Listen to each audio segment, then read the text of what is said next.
Welcome, everybody, to another edition of the GioMoShow. Right here on 88.3 FM, WXOU, Auburn Hills, Michigan, Oakland University, and all your wonderful station identification features.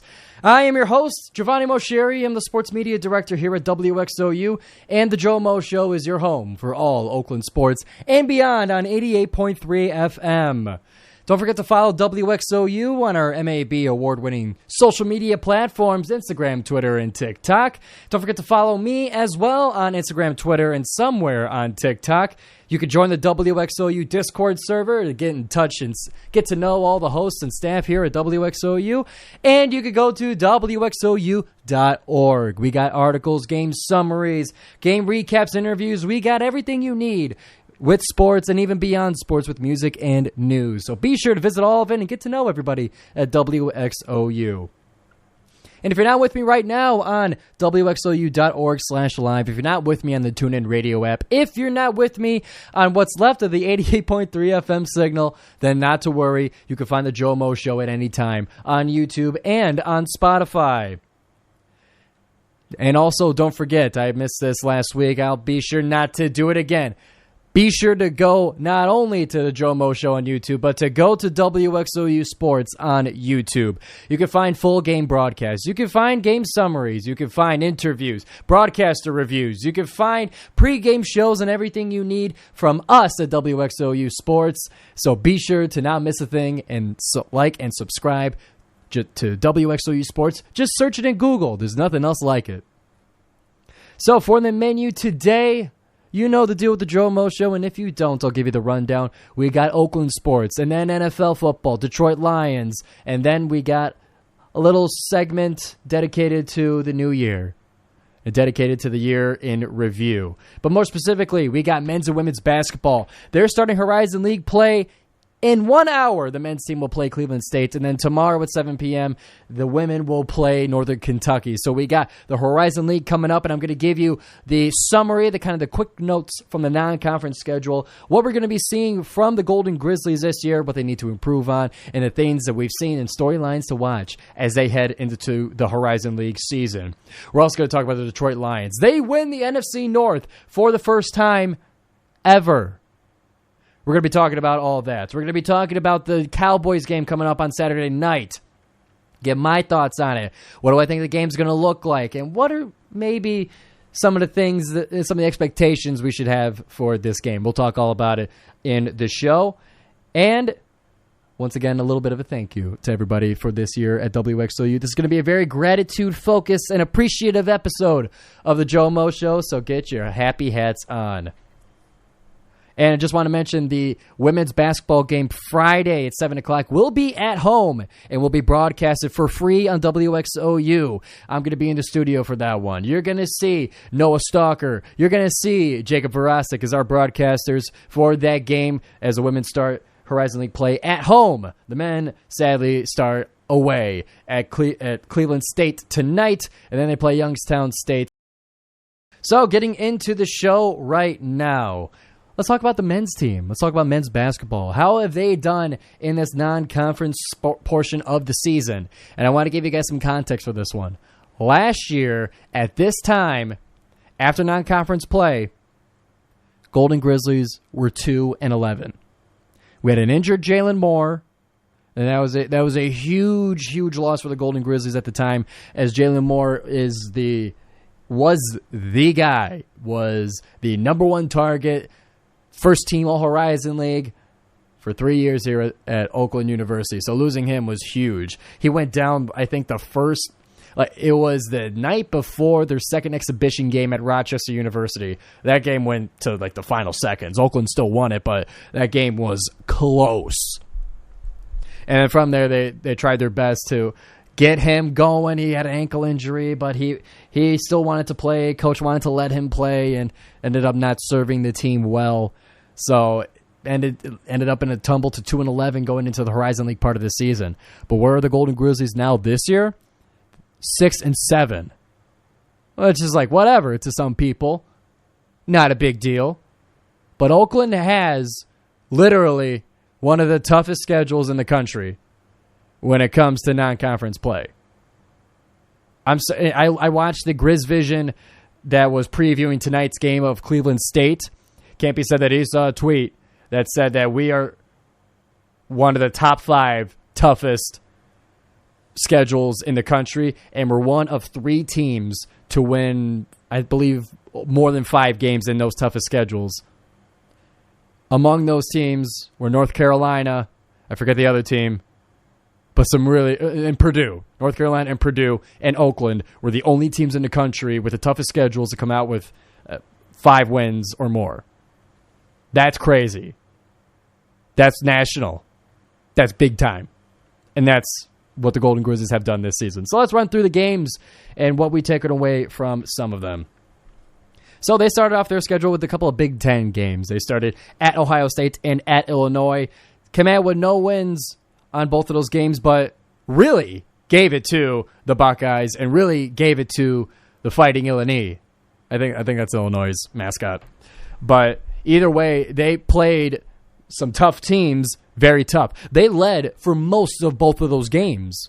It came down to the last few minutes where those teams were able to come back into the game and put their mark on it. But Oakland was leading for, I would say, probably about 3/4 of the game. Just the last quarter is where it sort of fell apart. But that's big time for the Golden Grizzlies to start off their season. And then they move on to a home game against Bowling Green, where the Golden Grizzlies, facing a admittedly rebuilding Falcons squad, were able to win a big one at home. It was a great game. Last year, the Golden Grizzlies weren't able to win against Bowling Green, but this year they gave it to them for their first win of the season. It was a great showing. It was, just honestly, it was nice. It was just simply nice to be back in the arena and nice to see the guys playing winning basketball because they've put in the effort and they put in, they gave everything they could. Deserved a nice win like that. So they are 1-2 at this point before going into the Cayman Islands. Last year, the Golden Grizzlies went to the Bahamas, the Nassau Championship Tournament. This year, they're in the Cayman Islands Classic. And Oakland, going into this Cayman Islands Classic, they played 3 games, and they were listed as the 8th seed in the tournament. Bottom of the tournament.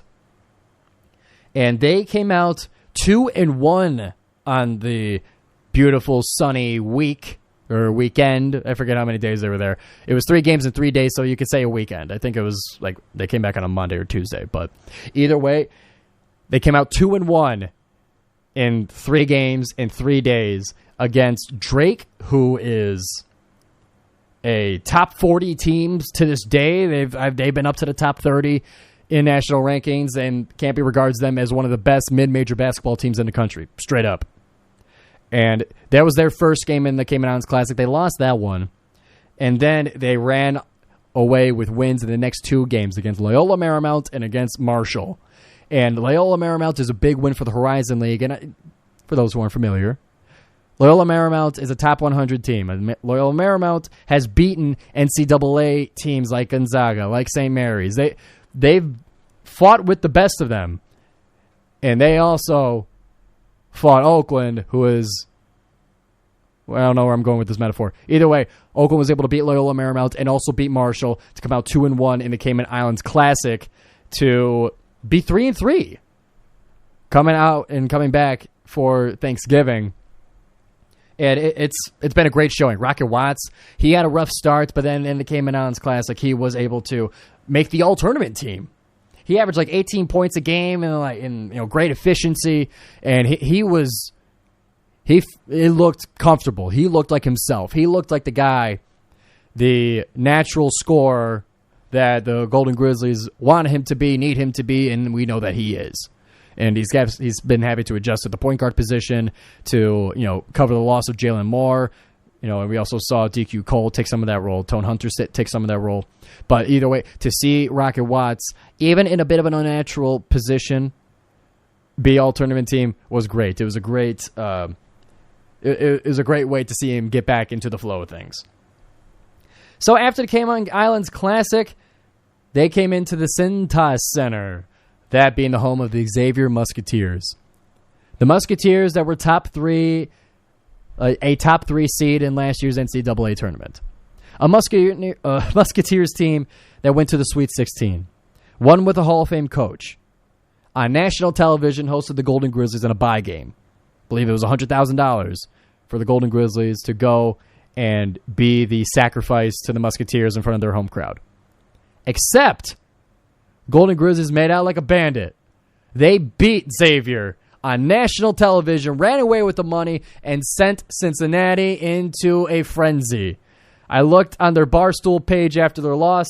It was the meme of Stephen A. crying at the raining window, saying, "Don't call me, don't text me." We beat Xavier in their house for Campy's 13th Power 6 win of his career here at Oakland University. And man, that game was sweet. Trey Townsend made himself a national star. I don't have the box score written down in front of me, but it was something along the lines of 28, 7, and 6. 27 points, or however many points, 7 rebounds, 6 assists against Xavier. Understand, that's a huge performance. That put him on the map. Everyone knows Trey Townsend now in mid-major basketball circles. Chris Conway had a big showing as well. He's been having a big season so far. Really getting to that into the offensive flow of things. Really getting that efficient shot going. And it's been great to see him, along with Townsend, start to come into their own. Be those big bodies in the paint. Be those efficient scorers up close. That's what we've seen so far from those guys. So they beat Xavier in their house on national TV on a Monday. On a Wednesday, they traveled to Detroit Mercy to face the Titans in Callahan Hall. Very simple. Golden Grizzlies beat them. It's business as usual in Callahan Hall. Unfortunately, it was to the point where Campy kind of is admitting that the rivalry is not what it is hoped to be. It is not a rivalry that people wish it was.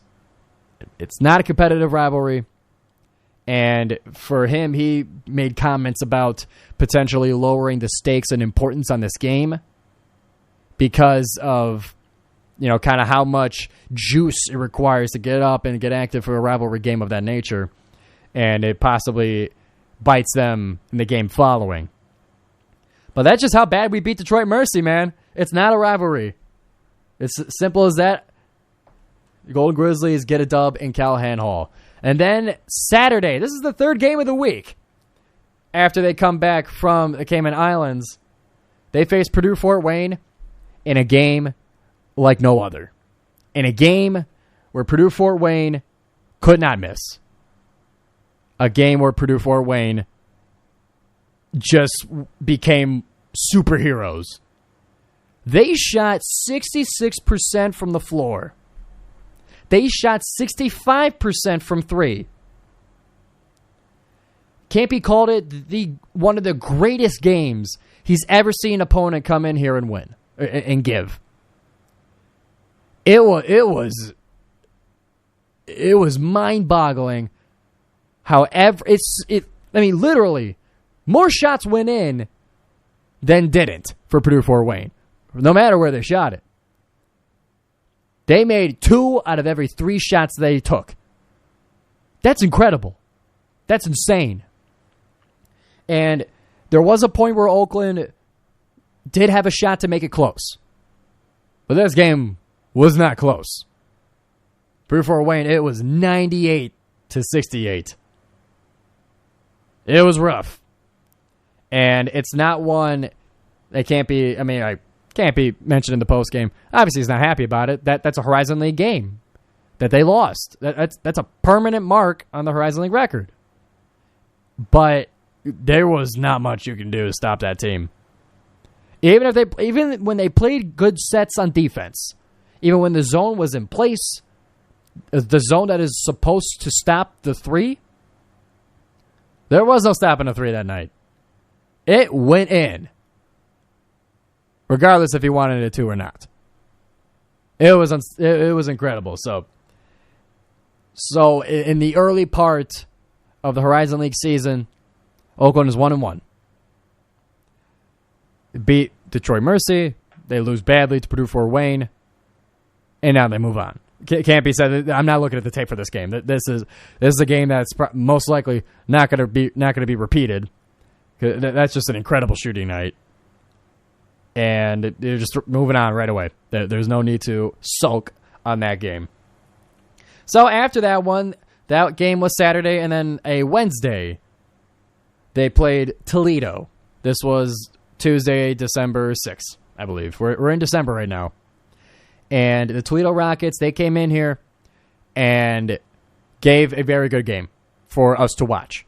It was a game that went down to the final seconds. It was a game in which Oakland had the lead, but it started to slip away. It was a comeback win for Toledo, and Oakland with the last chance to make the bucket to win the game. 3.5 seconds left on an inbound. Toss it to Townsend. Townsend could not get it off the glass to get it in, and the Rockets come out here with a win. It was a heartbreaker. We have that uploaded. We have all these games. We have all these home games uploaded to WXOU Sports if you want to hear the call. And we got highlights of some of the games as well. I'm a little bit behind on editing the highlights, but if you want to hear any of that, be sure to go and subscribe to WXOU Sports on YouTube. And that game, it was a great game. I mean, we submitted it to MAB, the Michigan Association of Broadcasters, for the Student Awards. That was a game that we submitted because it was just a fantastic performance. But, man, it was just such a heartbreaker at the end. And to do the press conference afterwards, man, my heart goes out for Townsend after that one. It was, he had the last shot, and, man, it was tough to watch it, be forced to talk about it a little bit. So, to get that bad taste out of their mouth, it was December 8th. It was a Friday. On the road at Ypsilanti to face the Eastern Michigan Eagles. Golden Grizzlies got right. Golden Grizzlies win that one, and they had the bench emptied with 3 minutes left to go, so it was built a sizable lead in that game and just let it rip against the Eastern Michigan Eagles without Imani Bates and without Noah Farrakhan. So it was a bit of a different Eastern team that we saw last year that took us to overtime, where we still won it, but still. So Oakland gets right at Eastern Michigan, and then that starts their last two games, the last two road games after exams against Michigan State and then against Dayton. Against Michigan State, WXOU was there in the Breslin Center. It was going to be a tough match, but I truly believed that this was going to be the year that Oakland could possibly, at the very least, make this game close throughout. It was close in the first half. The defense was there. The defense was absolutely there. But the offense was not. And we've seen this because Oakland identifies themselves as a defensive team. And there's moments where this happens where the defense is stellar, but the offense could use some more stellaricity to make up new words for it. And it was within 8 at the half, but it was within 4 for much of the first half. Sadly, the defensive game plan to stop Tyson Walker worked in the first half, held him to 2 points. Very first play of the second half, wide open 3 to Tyson Walker. 1 pass, 3-point, goes in. There was a domino effect from there. Oakland fell to Michigan State. And it looks like next year will be the year to beat the Michigan State Spartans for real. So it was a disappointing game. There was a very nice words from Tom Izzo about Blake Lamon and about his friend Coach Campy. And I was there in the press conference. I didn't ask, we didn't say much, but the Tom Izzo part of it, very self-congratulatory, I thought. I'll be honest. That thing his press conference by himself was 20 minutes. And Campy went first, and I didn't want to be rude and leave. I wanted to see what the coach was saying. But I'm like, dude, I'm tapping my wrist without a watch on. This should not be 20 minutes, coach. Come on, let me out of here. And we also got a bit of advice afterwards when we were doing the broadcast review from Rico Beard himself. That was really cool. He saw us recording it, and we had a little chat with him before he left. But that was really cool to meet the man. But either way, we're sidetracked here. We're off topic. Let's get back to the basketball. Oakland lost to Michigan State. That was Monday the 18th. They then move on to the 21st against the Dayton Flyers. This is the most recent game for the Golden Grizzlies. It was not good. Oakland lost. And it was a similar one to Purdue Fort Wayne where it was, Dayton would take it, Oakland would force Dayton to take it all the way down to the shot clock. They would offensive rebound, take it all the way down to the shot clock again, but then just make a prayer shot. Just toss it up, shot clock's winding down, and they would make it. It was one of those games, can't be said. So it wasn't a great performance. I mean, let me put it this way. Campy was not mad at all about the result of the game. He was actually very pleased, and especially saw improvement in Baru Naval-Arua. In that game, he was excited. He said that Baru was dominant in the paint and protecting the rim, and that's what I want to see out of him. But, of course, the result is a loss, but it's all over. It's all Horizon League now. So some takeaways, some notable players from the non-conference part of the schedule. Jack Golke literally leads the country in three-point attempts. Some may not see that as a good stat, but that's the way Oakland basketball is played, baby. That's the way it's done. Campy has always ran his basketball teams that way, where you live and die by the three. And so far, it's a little bit of both. We've seen fantastic games. We've seen 6 of 18 from 3 against Ohio State, but we've also seen 1 of 10 against Michigan State from Golke. So you live and you die by the 3. We've seen Rocket Watts, like I mentioned, he has always the potential to catch fire, especially like he did in the Cayman Islands. And he's key part of the defense as well. So he's a very crucial player, and especially is going to be important in figuring out the point guard position. Baru, like I mentioned before, had a great game against Dayton, according to Campy. I unfortunately was not able to watch or listen. But Campy said that he's starting to come into his own, and he's starting to learn the sets better, and he's starting to, get more involved in the team. That's what I want. That's what I wanted all offseason. I've heard legends and tales about Baru jumping so high that it was beyond the highest measure of the Vertimax. I think that's what it's called. I've been calling it the Vertimax, the machine and the thing where they measure the jump height. He jumped over it, so we truly don't know how high he can jump. And we've seen him soar to the sky in warm-ups and in potential lobs. So to see him start to get that improvement, get Campy's approval, big smiles on Grizz Vision, I'm really excited for him. And especially down the road in the Horizon League, that's going to be a huge piece.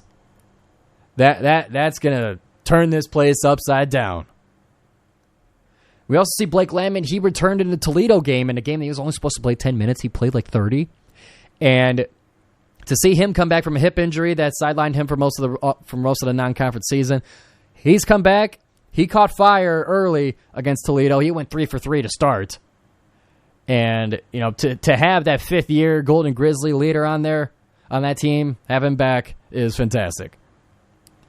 We see Chris Conway, like I mentioned before, he shows sparks. He shows great performances on offense. Improvement still needed on defense. These are the coach's words as well.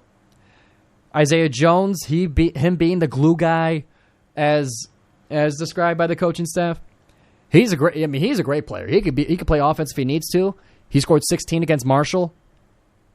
But he's mostly there for defense. He's there for rebounds and for those, for that wide wingspan in the zone.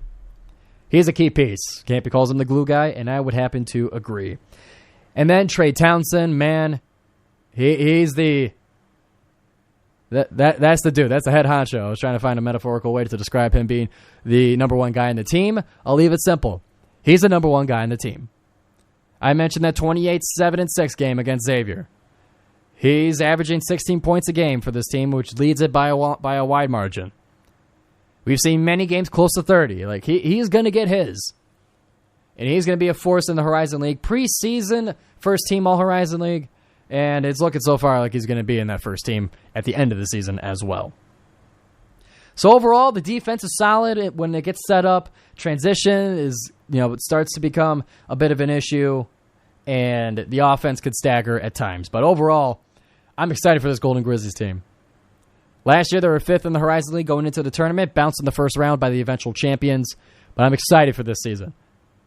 They at least are going to be going to Indiana for the semifinals. At least. So I'm very excited. I think they can make a run in the Horizon League. Whew. That was just the men's team. We got the women's team to talk about next here on the GioMoShow on WXOU. But before I go, I got to tell you about Round Ball Radio. Pay attention for next semester as Round Ball Radio hits the airwaves. Join DJ Deshawn for an all-exclusive talk and analysis on the game of basketball. Whether you're a fan of the NBA, NCAA, or Oakland Athletics, Round Ball Radio has you covered. Listen to Round Ball Radio Fridays at 5 right here on WXOU. We'll be right back on the GioMoShow for women's basketball and their preview for the Horizon League season. Welcome back, everybody, to the GioMoShow on 88.3 FM WXOU. It's time for women's basketball. We talked about men's basketball. If you missed it, you could go to YouTube on the GioMoShow YouTube channel to get your rewind, to get your segment of Oakland athletic coverage here on the GioMoShow. But for now, we're going to be talking about women's basketball. So they also finished their non-conference part of the season, and they will also be starting conference play tomorrow at 7 p.m. I say also, allow me to re-clarify. Friday at 7 p.m., they play Northern Kentucky at home. You can hear it on WXOU. So either way, they're starting Horizon League play very, very soon. So I want to talk to you guys about the non-conference season. What have they done? What have they shown? And players to watch out for during the conference season. So far they are 4-6 on the season overall. And looking at the way they started the season, a double overtime win over Akron in Akron, Ohio, was a big showing for the Golden Grizzlies. Linda Van Schaik had 21 points in that game and showed that the team was going to fight. And the team was going to scratch and claw. They then, unfortunately, washed that down with a couple of Big Ten losses to Michigan State and Michigan within a span of 6 days. That's tough sledding for the schedule put together by Oakland's coaching staff. They then, forgive me, plenty of storylines going by my head here. They played Cleary afterwards. Cleary is in the WAC conference. That is the Wolverine Hoosier Athletic Conference. They are not NCAA. They are about near or below NCAA D3. And they were able to score 110 on them, naturally. And this was the last game. Obviously, it was an Oakland win. This was the last game that we would see of head coach Jeff Tungett.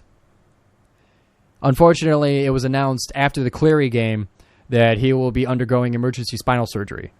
And his return is unknown for if he will come back this season. Unfortunately, something like this happened a couple of years ago where Tungett unfortunately had to miss a whole season. And it's been acting head coach, former assistant coach Deanna Richard, who's been piloting the ship so far for this season. And of course, we still wish and we still have our prayers out to Jeff Tungett with a speedy recovery and a swift return to the blacktop. And just hope that he gets better. So moving on, so the Cleary game, the Oakland scored I think it was 110-52. It's what you would expect. The game was put together because the athletic director of Cleary is a former Golden Grizzly, is a former Pioneer. She played basketball at Oakland University back in the day, and this was Cleary's first season for women's basketball. So, helping alumni out, giving them a game on the blacktop. They also followed that up with another WAC team, that being Madonna, where Oakland scored also over 110. I think it was 120. But it was a game of that nature again. Not much to take away from there. But either way, it's 2 wins for the Golden Grizzlies. They get 2 Big Ten losses, and then they get 2 WAC wins. So I would say it balances out.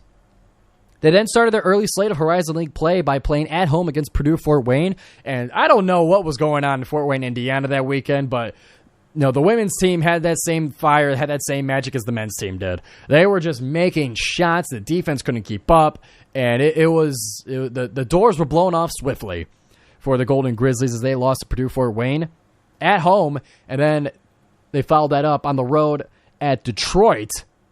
That game wasn't as pretty either. That game was a little less fireworks. It was, I believe, 65-55. I don't have the whole scores in front of me, but it was, about 65-55. Detroit Mercy win, and there it was more of Detroit establishing a no-fly zone in the paint because they have two of the best rebounders in the Horizon League. They have the number 1 and number 5 rebounder, and there was no shot within the paint. There was nothing there. And it was just, Detroit Mercy got out to a lead, and it was just the offense for Oakland University was not able to keep up to get the lead back, and it just kind of stayed at about 7 or 8 before it ended at an 11-point win for Detroit.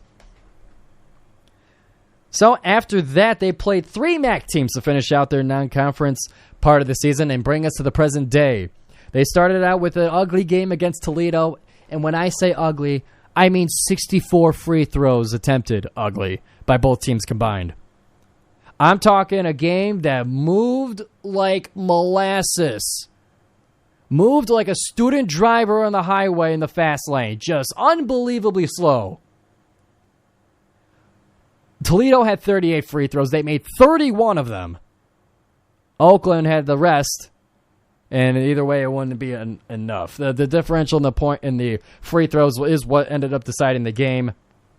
And for me, I couldn't wait to get out of there. I'll be honest. I mean, in terms of viewership, in terms of watching the game, that one was like pulling teeth, man. Unfortunate to see, but a little funny story there.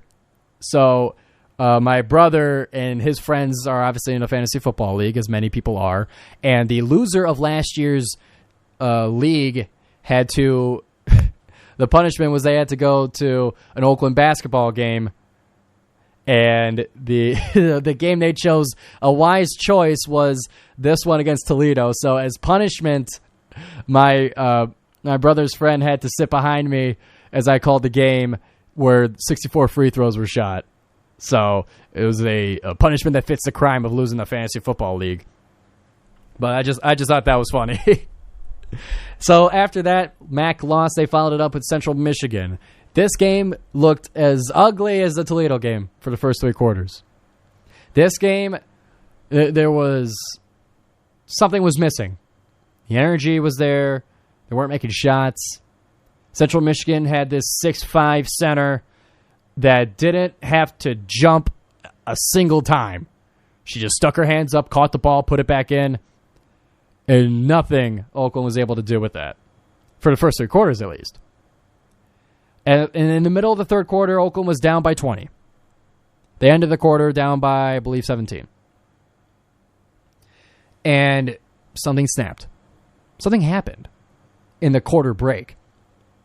After being down for so long, something awakened in the Golden Grizzlies, and they went on a 17-4 run to start the first 5 minutes of the fourth quarter. 17-4. And now they're back in this thing. Now the crowd's in it. Now there's momentum. And now Central Michigan is scared. And they're being overwhelmed with steals and stops and three-pointers. Everything was going right for the Golden Grizzlies in the last 10 minutes of this game against the Central Michigan Chippewas. It ended with an Oakland win, a huge one.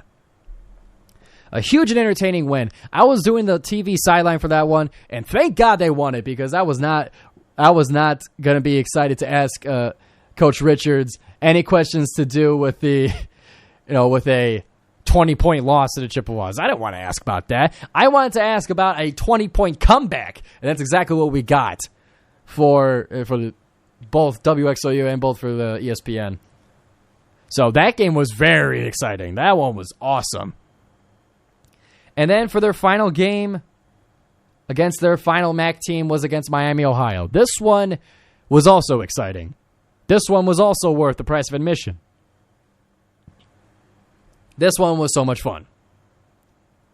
It was me by myself calling it on WXOU. It was Oakland against Miami, Ohio. The Redhawks came into town and gave us a great show.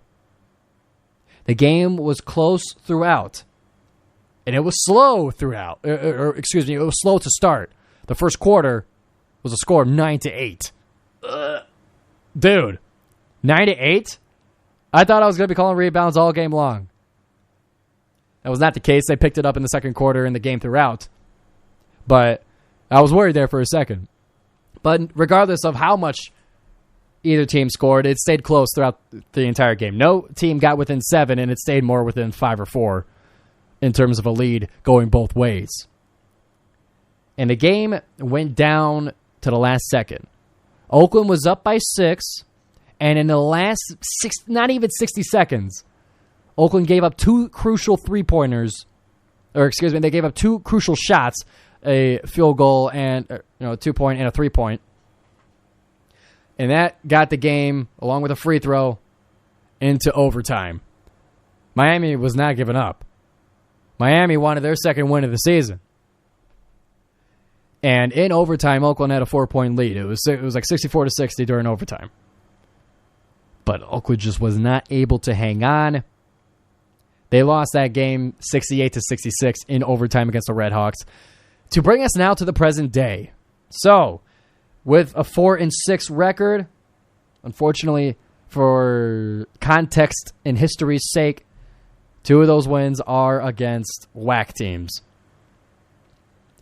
And I hate to be overly critical here, but you have 2 wins against WAC teams. You have a comeback win against a team that was 1-6 at the time, and you have a double overtime win against Akron. It's a tough schedule, and it's a very, very tough schedule. So there is a lot to be worked on for the women's team. Some of the standout players, Markai McCormick leads the team in scoring. She's been on fire in certain games. She can launch it from 3. She's a great 3-point shooter, and a reason that she leads the team in scoring. Keani Westbrook is a great presence in the paint as well. So, she in the Miami Ohio game went 4 for 4.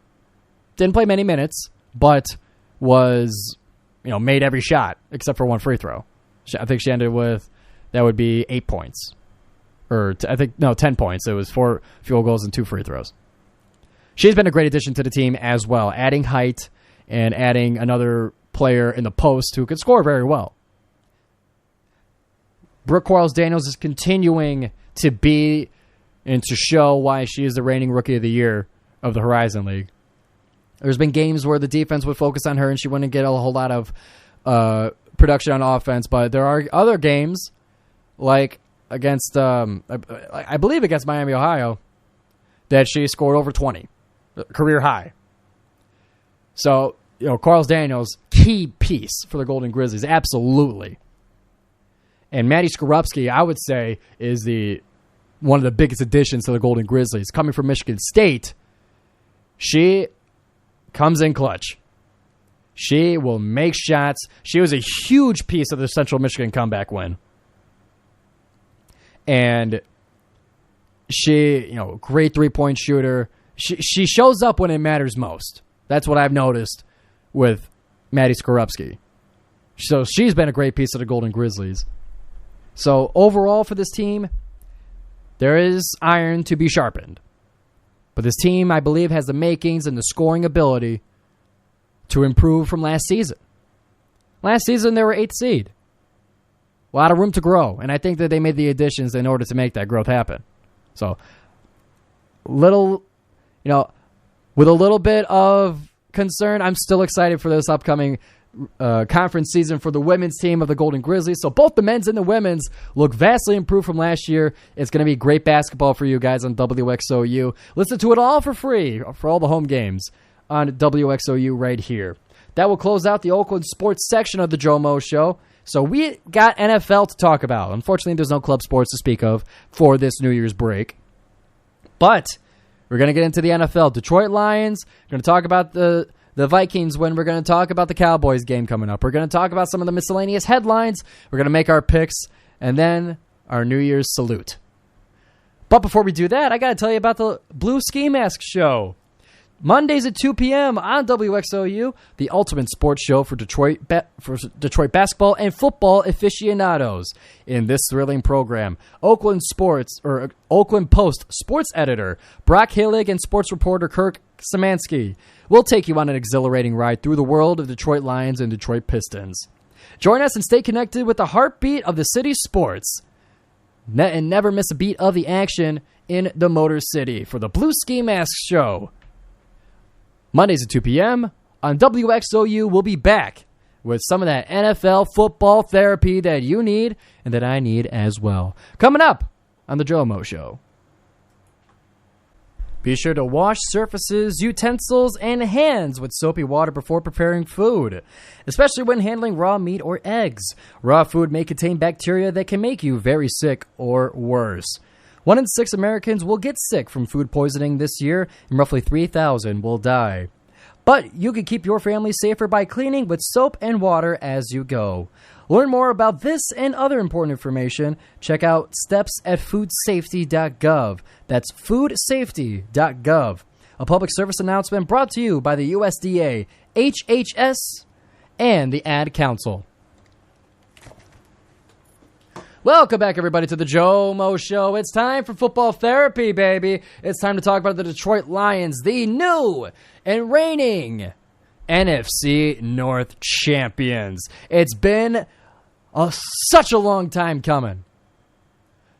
It's been literally 30 years since a division champion was held in Detroit. It's been 30 years since a playoff game has been played near Detroit. Apart from the Super Bowl, but we weren't even in it. But it's historic. It's massive. It's big news. And it's going to be a t-shirt I'll be wearing soon. I got to go find one. It's what we've been looking for. It's what we've been wanting for so long. And it's finally here. And now, I don't believe, and I don't claim to, have lived through the toughest times in Detroit sports. I physically have lived through them, but have I paid attention as much? Of course I've watched the Lions since I was little, but have I really paid attention to give it the analytical thought that I do now? No, that's not how I've always been. But I know some that are still scarred and still don't believe and still are hesitant to jump on board. So I can understand in that sense what this means to people. But for me, where I see it is, and the regime, from owner down to the players, the checklist of things they want to accomplish in their tenure is not done yet, but has checked off many boxes. And for me, the boxes that I want checked off, similar to the ones they do as well, but I want the graphics that they show on the broadcast of our games to be done for. What I mean by the graphics are the ones that say, we haven't done blank since blank. Since 19 blankety blank. They show those things every single time they show the Lions. Because that's the big news. Those are the big stories for the franchise. But the ones that they just show every time are frustrating to watch. So let's go down the list of those that they show all the time and no longer can show due to the success of these Detroit Lions. So the Lions haven't had a 1,000-yard rusher since Reggie Bush in 2013. Well, that happened last year with Jamal Williams. No longer valid. We haven't had back-to-back seasons since Jim Caldwell in 2016 and 17. Both were just 9-7 seasons. Can't say that anymore. We've done that the past 2 seasons. 9-8, and now 11 and blank. Or 11 plus and blank plus. We haven't gone to the playoffs since 2016. We're going this year. We haven't won a division in 30 years. We've done it this year. And now the only thing left is to win a playoff game that we haven't done in 30 years. And of course, there's many other. I mean, you know how stats work these days. It's the first time since this happened to this person on this range of games at this age, at this body weight, with this hair color. You know how the stats work nowadays. But those are the main ones. The ones that are always on the graphic in the corner of the screen. You know, on the bottom it says the Detroit Lions. They still looking for a 1,000-yard rusher. They can't say that anymore. We've done it, and we're starting to play on mostly level ground. What I mean by that is we're a normal team. We're not a team that sucks. We're not a team that all we talk about is how much they suck. No, not the case anymore. So the broadcasts are going to have to adjust to that. And I'm really happy about it. And the game, I mean, you've heard every second of every game, you've heard every second of this game talked about on other sources. With this, the division-winning game against the Vikings, Nick Mullins throwing 4 interceptions, and it still came down to a heart stopper of an interception. You let Justin Jefferson score on 3rd and 20, whatever, 3rd and Timbuktu, and the defense still looks like it needs more to be desired. It leaves more to be desired. So I'm not going to go too deep into the game itself. You guys have heard all about it. But of course, I felt everything. I'm feeling the anxiety. I'm feeling the heart attack. I'm feeling the despair before it happens in that game in the last few in the last few minutes. It could go either way. There were some calls that went Detroit's way. There was calls that went Minnesota's way. I think it was a fair game, and I see it as just a simple, tough road division win against a team that is fighting to survive. I'm not happy that it took so much to beat the Vikings without their starting quarterback, but you got the division win. You got it. That's all that matters. But leading into this next game, now I want to shift over to talking about the Lions and Cowboys game coming up this Saturday. Yes, we've been doing great. However, I'm not as confident going into Dallas. Specifically because we're going into Dallas. With a win in this game, you put yourself in a position of the 1 seed, yes. And if you win this game, then you could talk Super Bowl, genuinely. NFC Championship, genuinely. I just don't see it happening this week. I'm sorry, guys. The Cowboys at home are spectacular. They're undefeated in their last 15 home games, I believe the stat is. And at least as of this season, they have won 1, 2, 3, 4, 5, 6, 7. They won 7, even 8 games at home. I hope I counted right. And here's their stat. Let me tell you about the Cowboys at home. I did the math. I did the Excel. Their stats at home are just under 40 points a game, 431 yards of offense, being 303 yards passing and 130 rushing. About. Their defense gives up 289 yards per game. They give up 203 passing yards and 87 rushing yards per game. The defense gets 2 turnovers per game at home. So that's what you're going up against. And yes, the Lions are good, and I think, well, there's 2 ways I could go with this game. It's winnable, yes.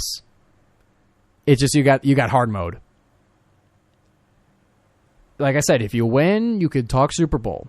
You could talk number 1 seed. In fact, you have to do it for the number 1 seed, essentially. But there's 2 ways this game goes, in my eyes. One game, the Lions win it, and another cardiac cats game, another heart attack game. The Lions barely squeak out in Dallas. They played them tough last year at home in Dallas. If it wasn't for a Jamal Williams fumble, potentially could have won the game. The whole game snowballed after that. But I don't feel... you either win close or you get mollywopped or you get spanked or you get the doors blown off of you. You get kicked in the ass so hard you fly all the way to Detroit without a plane. That's the other option. You get a bland as in the cornerback, 6 pick six of the season to further the NFL record. You get one where Goff is seeing stars because Micah Parsons complained enough about being held that the refs aren't going to call it at home in prime time, and Goff's going to get hit like a million times. Goff's going to get strip sacked by Micah Parsons, and that's the other route this game goes. Kind of leaning towards the latter half. I think it's going to be a ugly game, but I don't think it's doom and gloom for the Lions if that's the case. Because in all honesty, Dallas is not going to be playing a home game in the playoffs. Because I believe the Eagles, if they could beat the Cardinals and the Giants, I think they win the division that way. So Dallas will be on the road. So yes, you would lose to Dallas in Dallas, but you're not going to have to do that in the playoffs, most likely. If you are, then that's bad, of course. But I don't think you're going to be facing a monster like that in the playoffs. So if you lose, not a huge deal. Beat Minnesota at home, finish off the season with 12 wins, 12-5. Make me correct in my preseason picks where I thought the Lions would go 12-5. Make me correct. We have a video of that. It came out in May. Me and my brother and my cousins, we did the whole season. 12-5 is looking like it's going to be the final record for the Detroit Lions. I think it's the first time we got 12 wins ever. I mean, it might be. We've only won 11 games 4 times ever. So, 12 wins? I don't know the stats, but could possibly be the first one ever. And you're going to be upset about that because we lost to the Cowboys? No. I'm not. It's a game. It's going to happen. It's a good team. It's a super team that you're not going to have to play in their super mode. You're going to have their kryptonite, which is an opposing crowd. So, we're approaching the final minute of the GioMoShow. We're going to do a little bit of an we're going to extend this a little bit just to make sure that we get the GioMoShow picks in, because I don't want to miss a Thursday night game. I don't want to miss a Thursday pick again. So, what we'll do is we'll take a break and we'll continue into overtime for the GioMoShow. We'll go for about another 10 minutes before we send it off into the new year of the GioMoShow. And it's one that I'm looking forward to. And looking back on this year, it's one I'm grateful for. So, that's what we're going to do on WXOU 88.3 FM, Auburn Hills, Michigan, Oakland University. We got the station ID down. We'll be right back on the GioMoShow. And we will get to the GioMoShow picks. Welcome back, everybody, to the GioMoShow Overtime here on WXOU. And we're getting into the GioMoShow picks. As I was not able to get that in for the first hour of the GioMoShow, so welcome to Overtime as we pick Week 17 of the NFL live before your very eyes, before your very ears, depending on how you're watching the GioMoShow. So, starting off with tonight's game, it's the New York Jets going over to the Cleveland Browns. I don't see any way that the Jets could beat the Browns with Joe Flacco doing what he's doing. Flacco's been fantastic. That team is electric. I genuinely feel like they're going to go to the AFC Championship game. They can go on another magical run. Hey, Flacco's done it before. I love the way he's playing. And honestly, it's making me feel like I should have put him on the All-Italian team. Just saying. Then we got Detroit at Dallas for Saturday night. As I mentioned in the segment previewing the game, I feel like it's going to be Dallas. So, with that, I'll go with Dallas at home. And they are literally 15-0 at home in the last 15 games. And if I'm wrong, still going to be happy. but I gotta go with Dallas here. Let's go. We got the. Well, let's go with the. Oh, it dropped to 5.5. Either way, 5.5 point favorite. We'll go with them. Arizona visiting Philadelphia. Philly's got to win this one. How would you lose this? I know they're on a bit of a skid right now, but it's at Philadelphia. You're 6-1 at home against a 3-12 Cardinals. Dude, if you lose to them, then you don't even deserve to make the playoffs. I know you already clinched it, but you ought to forfeit that. I know they beat the Giants last week, but I mean, they got to keep it going. Anyway, so it's going to be Philadelphia at home. We got 3 home teams so far: Cleveland, Dallas, and Philadelphia. Then we got Atlanta at Chicago. Chicago always makes me pause because I've gained a lot of respect for them because of the games that they played against Detroit. I thought that they played very tough, and I thought they played very well and kind of showed like, okay, hey, we beefed up the defense, and Justin Fields is still fantastic at running. So, and then you got the Atlanta team. They're fighting for the playoffs, yes, but like Arthur Smith, I don't know if he's managed the team very well. Give me Chicago at home. They're a flat 3-point favorite. Just give me Chicago. Carolina at Jacksonville. Jacksonville has really been on a skid. I think they've lost like 4 in a row now. But the Panthers got their second win. But I mean, it's gotta be Jacksonville, right? I got 5 home teams in a row now. I'm getting scared. Here's a road team. Rams at Giants. Give me the red hot Rams. Honestly, I hope we don't see them in the playoffs. I don't want that because obviously the storyline of Matt Stafford returning to Detroit to potentially win a playoff game in Detroit. I don't know if I'd be able to handle that. I think I would. I would never watch football again. It would break my heart. It would tear my heart out of my chest. So either way, I like the Rams against the Giants. Obviously, they're doing fantastic. Kupp and Nakua are also fantastic. Now we got Vegas at Indianapolis. They're both weird teams. I like the momentum that the Raiders have. They kick the crap out of the Chiefs, which I also love. But Indianapolis is weird. I don't know. Indy is 3.5 point favorites. They don't have the best home record. I like the Raiders I like the Raiders keeping it going. I got more confidence in them and their momentum than I do the Colts. It's just based on feel. Miami at Baltimore. Whoa! This one could be dangerous. This one, Baltimore gets the 3 points just for being at home.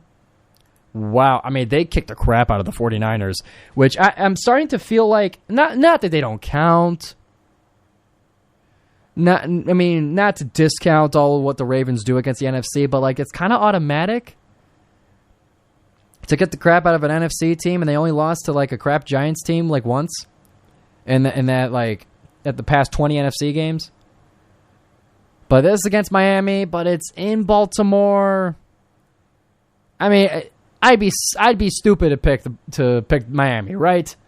I got to pick Baltimore. It's such a more solid team against a team that doesn't play as well on the road. So I mean, I got to go Baltimore. New England at Buffalo. I already clicked Buffalo. They're dangerous as well. And New England stinks. Give me Buffalo. New Orleans at Tampa Bay. Tampa's winning the division. I thought it was going to be New Orleans again. They keep fooling me with the defense that people talk about, but doesn't actually happen. It doesn't actually show up. And their offense their offense just is not consistent. Give me Tampa Bay over New Orleans. San Francisco at Washington. It's gotta be San Francisco. You can't get the crap kicked out of you and then lose to Washington. No. I would want them to lose to Washington, of course, but well, let's see. Okay, if I were a betting man, I would definitely bet Washington. Plus 13? Ugh. I would absolutely bet Washington to cover, but this is a straight-up league, so give me San Francisco. Tennessee at Houston. Ooh, the Oilers matchup. part 2 of the Oilers matchup. I know Houston won the last one to earn the right to wear the Oilers jersey again. I really wish they would do that. I've heard theories about that. I think McAfee and J.J. Watt were talking about it, but the winner of this matchup gets to wear the Oilers jersey next time they play each other. I think that would be so sweet. Or they get to win the Oilers jersey, the following year. God, that would be sweet. I want something like that. I want a rivalry like that.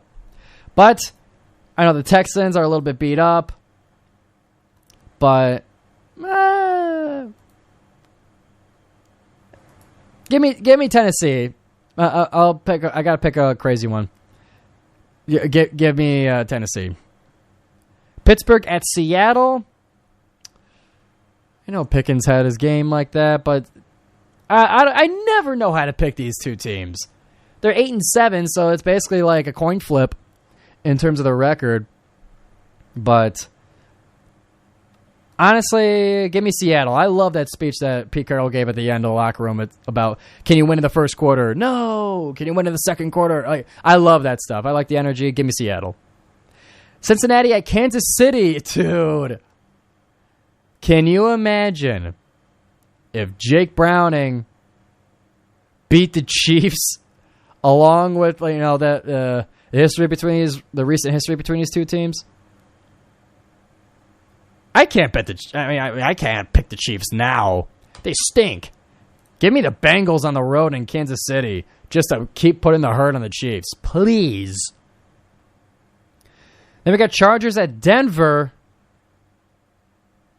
I don't know. Both these teams don't have their quarterback. Russell Wilson is being forced out, which I think is hilarious. Of course, Keenan Allen's questionable. But honestly, both these teams are neutered at this point. Give me Denver, whatever. And then Green Bay and Minnesota. Give me Minnesota because they don't have Jair Alexander because he was a knucklehead and just pretending to be a captain like a 5-year-old that was going to a pickup to a Pee-wee league, and he got suspended for it like a moron. So give me the unbelievable receiving core of Minnesota against a hampered secondary for Green Bay. Total points for that one. I don't know. Give me 43. You know me. I don't know how to pick these. So, with that, saved are the picks for the GioMo Show. You heard them live here on WXOU. You heard me pick all the games live right before your very eyes. So that brings us to the final bit of this GioMo Show in overtime. A year in review. It's been a fantastic year for me and for the show. For me, for WXOU, I've called 35 games here for you guys. Play-by-play and color, and I've done some studio outside of the 35. Called men's and women's basketball. We called baseball, softball, men's and women's soccer, club football, and volleyball. And I was able to produce a couple of broadcasts of club hockey as well. I called 6 road games. I was at Eastern and Central for baseball. I went to Detroit Mercy twice, and I went to MSU twice for basketball. I've done 45 shows this year. I've done 28 reviews. 29 and 30 will be coming up soon. And we got a pipeline filled with more interviews for you guys. So just heads up, those will be going up on WXOU on YouTube. For the GioMo Show on YouTube, earlier this year started putting the episodes on YouTube. Now, this is shows as well as segments of shows. I posted 127 videos to the GioMo Show's YouTube channel, 63 videos to the WXOU Sports YouTube channel. That one debuted in October. The GioMo Show channel almost has 50 subscribers. Subscribe to the GioMo Show to make it 50, for sure. I think we're at 48. I got involved with OU Athletics, being on staff with them now. I've done PA for a couple baseball games. I've done sideline for ESPN Plus 6 or 7 times. I believe 7 times. I got my computer smashed by a baseball while calling an ESPN game.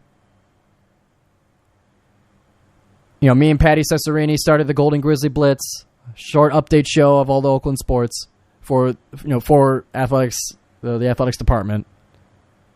And I've met so many great people throughout this year. For my sports reporting class with Gary Gilbert, a wonderful, wonderful professor here at Oakland University. I've gone to a couple MAB events, met great people there. I met a lot of people just saying hi at the arena on the sideline. Got to meet some of the broadcasters, some of the crew.